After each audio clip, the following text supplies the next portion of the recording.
these episodes are way too short. I know they're in the move. I get what's going on, but come on. Like, really, this is subscriber money. Our money as subscribers goes to the production of the show. And personally, I am not satisfied this season. Like this spring season, these need to have much more meat to them. All right, let's watch here. And honestly, at this point, I'm just looking forward to the after party. But let's see. Here we have the Mule, which, I mean, we're going to have a lot of fun times with. This is like a little fucking bumper car right now, I believe it carries 6 cargo containers that are personal, small cargo containers.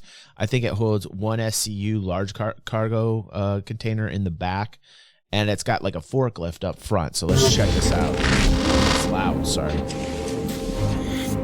It's a Drake manufactured ground vehicle that's called the Mule. I mean, it's a little on the nose.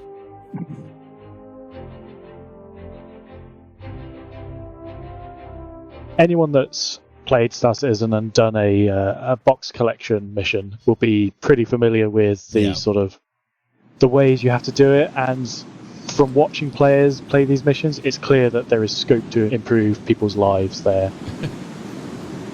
What's going on with that? So let's say that you and your friends have just picked up. That's what you're gonna put in the background, like that janky ass fuck. Ooh, what is going? Way to showcase the game. We're so pissed off about the length of this cache, right? I've already bitched about it, Cash. Yeah. So let's say that you and your friends have just picked up a cargo collection or cargo delivery mission or something like that. That means that you need to go to a planetside location, manually collect a whole bunch of carryable cargo, and then cart it to some other location. What is that? Way to showcase the game. The Mule comes in here, where you can land your ship however far away from the location as you need to, drive the Mule in. I mean, okay, that was a great shot. You see what we just witnessed right here? This is good. This is a good shot. You can land your ship however far away from the location as you need to. Okay, that's good. Let's go back to what we didn't like so much, and that was this shot. Let's go back to this shot, and let's compare the two. These missions, it's clear that there's scope to improve people's lives there. Whoa! Whoa! So let's say that you... Okay, that was bad. That's not good for the show. You see, like, I feel like I have to direct. No, I get it. I get it. They're just doing it's tongue in cheek. I get it. Okay. All right. On go. Save you a few round trips. That's what I'm saying. Well, what makes a Drake is it's kind of like almost low-tech styling. So, for example, chunky pipes in the interior. And yeah, like they're just quite low-tech.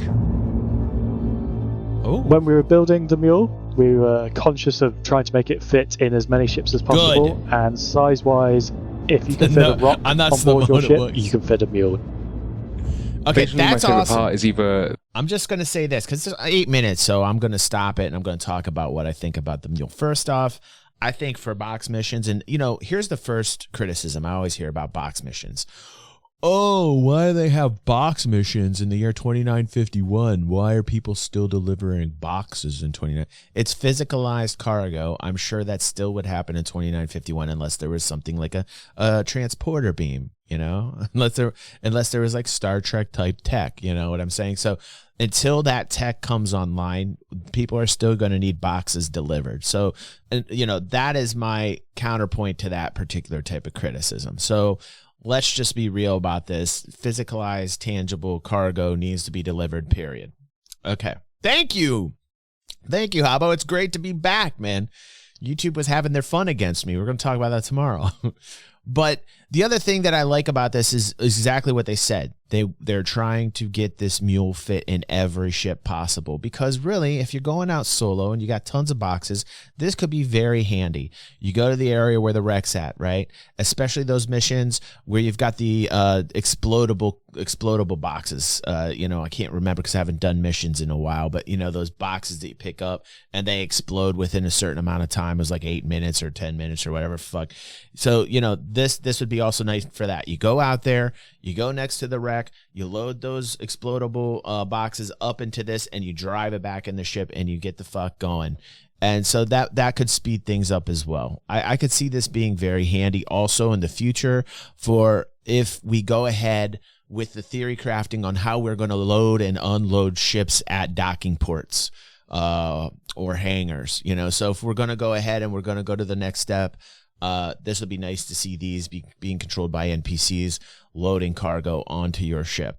So that's another thing that would be great. What's up, Oz? How you doing? A bit of rock on board your ship. So all in all, I love this idea. I love the mule. Basically, my favorite part is either the entrance door, because it has these big beaming lights on there that like kind of light your way, but it just gives it like a really nice character to it. It's good to see everybody here tonight. Thank you guys for showing up, man. Front arms, as I said, like when they deploy, it just looks like it's trying to give you a hug, and it's just like these little arms that kind of fold out. Dude, I saw that tweet. Yeah, it makes it kind of cute. Right, dude. That and like the oversized wheels kind of make it look like a Tonka truck. So Tonka. Yeah, it's just a cute little thing, It does look like Mater though, dude. The Drake Mule is a fantastic addition to the game. It is a real big quality of life time saver for those that do box missions. Yes. And then in the future, with the cargo refactor, its next big use will be actually helping you load your vehicles, loading these big SCU crates. There we go. From where the cargo is delivered via a freight elevator, and with the cradle in the back and the forklift at the front, you can then essentially ferry two large SCU crates. It was a good analogy. Towards your ship and hit it on the head there, if your ship is capable of having it attached like that. The Drake Mule is the latest in a recent line of small utility ground vehicles designed to improve the first-person, non-combat experience and provide more opportunities for expanded and emergent gameplay than ever before. And it'll make its straight-to-drivable debut in the persistent universe during this year's Invictus launch week. But that's not all, because the event has also brought with it the long-awaited Scorpius. With its popular styling and notable firepower, let's learn more about this tandem terror from Roberts Space Industries. The in-game one, not the... Well, I suppose it's both. Did you see the new alien one, Steve? The alien skins are pretty cool. This ship definitely has an unforgettable silhouette. When you first see it, you can definitely tell that it's going to be, something that you need to take seriously. It's something which you're not really going to forget anytime soon when you see it. So we have a few heavy fighters in the game. We've got the Bounty Defender, the Anvil Hurricane, the Super Hornet, and they all cater for players who enjoy combat, but they want to have a bit more cooperative combat between you and another player who are in one ship taking on the hordes of enemies.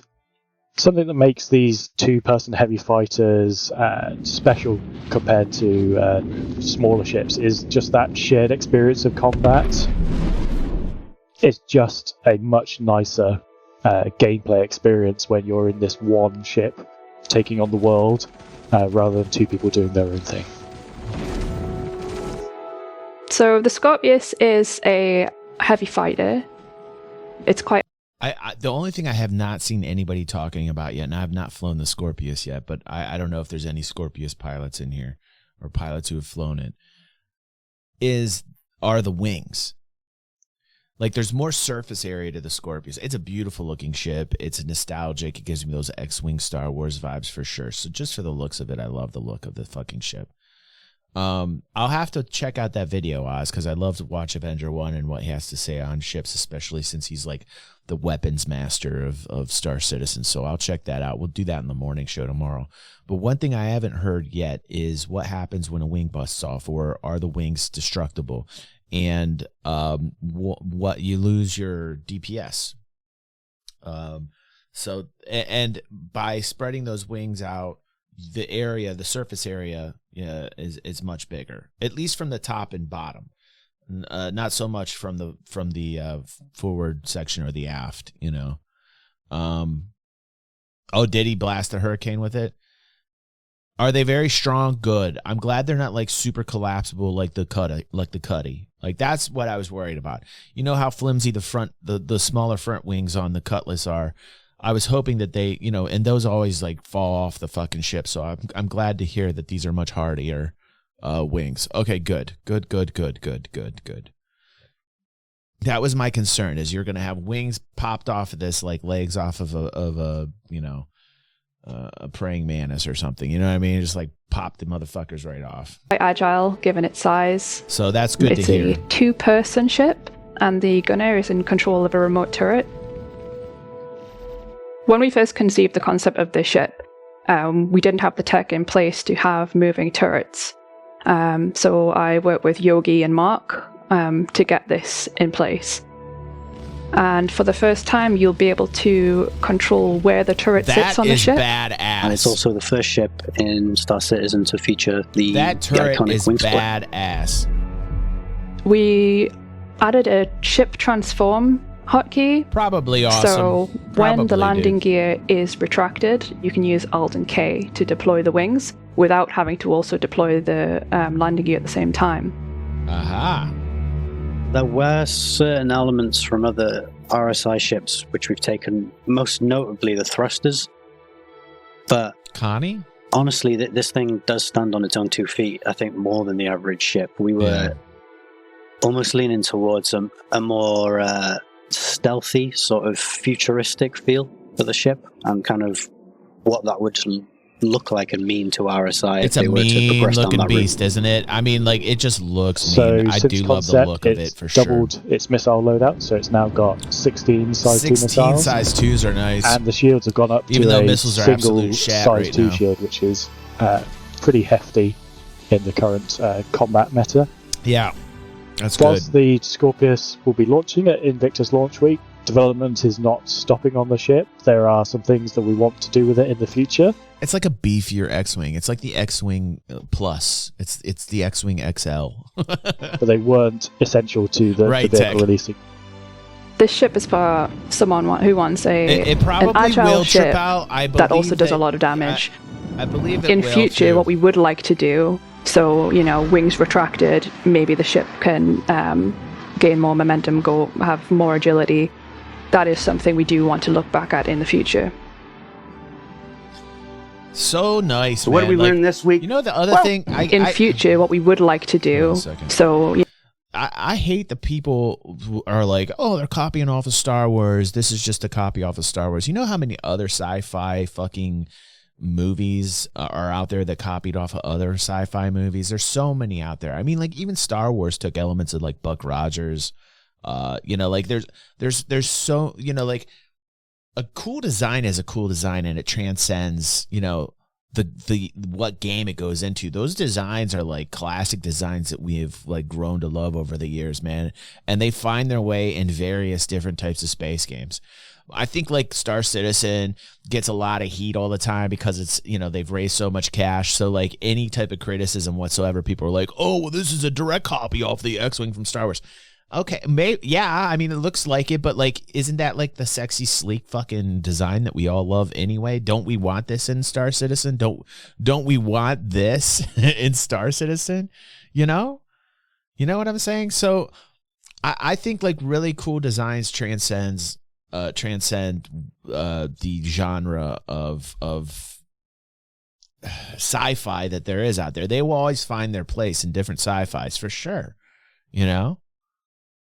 Wings retracted, maybe the ship can gain more momentum, have more agility. Right, awesome. That is something we do want to look back at in the future. Right, Oz. I'll take that too, man. So what did we learn this week? Well, we learned that Drake may not have the flashiest looks, but their focus on utility and usefulness can never be questioned with the upcoming Mule. That the RSI Scorpius will increase opportunities for those wanting to do the two-pilot tango, while pushing turret gameplay into new spaces with its unprecedented changeable firing arcs. Yeah. And that all of this is part of this year's Invictus Launch Week going on right now. Pop on over to the RobertSpaceIndustries.com website for more details. For Inside Star Citizen, got to try the Orison mission. Had a great time. This is the 7th floor of the Manchester Goods Yard building. 8th story of the building as a whole. Quite a bit of new game mechanics. That will soon be home to our UK studio. Been loving Star studio. Citizen. Been very stable for me. They don't count the ground floor as one here. So the 8th story is actually numbered as the 7th story, 7th floor. No, Justin and Amanda, you do not cut this out. This is important. We'll see you all next week. His Justin and Amanda sounds like my Pepe. So again, too short, needs to be longer. People who are subscribers pay money for beefier content. That's what she said. But we are going to have an after party. If you're watching on YouTube, God bless you. Sorry you are not here live. Please press that like button and help us against the evil algorithm that is YouTube employs to continually suck down tons of money from everyone. All right, it's time for the after party, Pepe. Let's kick it in high gear and let's go after party mode.